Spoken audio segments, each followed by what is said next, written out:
Sampai hari ni penduduk Iraq menyesal percaya kepada George W. Bush. Tengok Saddam dah jatuh, Iraq apa yang berlaku? Dipegang oleh Syiah. Dulu Sunni. Ketika Iran di bawah Raja Shah Reza Pahlavi dan di bawah kuasa Amerika 1979, sebelum tu 1959, 1935 sampai 1979 tak pernah pula disebut Iran tu Syiah.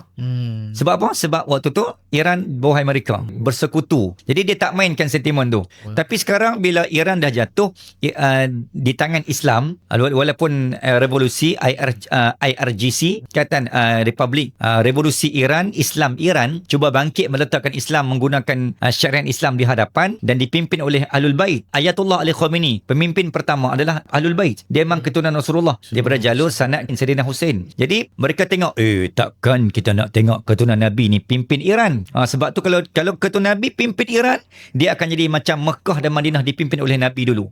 Islam akan kembali gemilang. Ini takkan berlaku. Ini takkan berlaku. Tidak, nahi, coach nahi. Oh, tiba. Yahudi cakap Hindustan. Yahudi cakap Hindustan. So akhirnya Benjamin Netanyahu dan juga Donald Trump dan Donald Duck dan Donald yang satu dengannya, mereka ni cuba cari jalan macam mana kita nak buat ni. So itu yang dia buat. Okey, apa kata kita berikan fitnah, kita berikan naratif, kita berikan kita cipta supaya dunia percaya Iran ni ada senjata nuklear untuk menghalalkan tindakan. Macam tu Iraq. Iraq ni simpan Saddam Hussein ni simpan Taliban kan, simpan peluru berpandu. Kita kena serang. Tapi bila serang tak ada apa pun.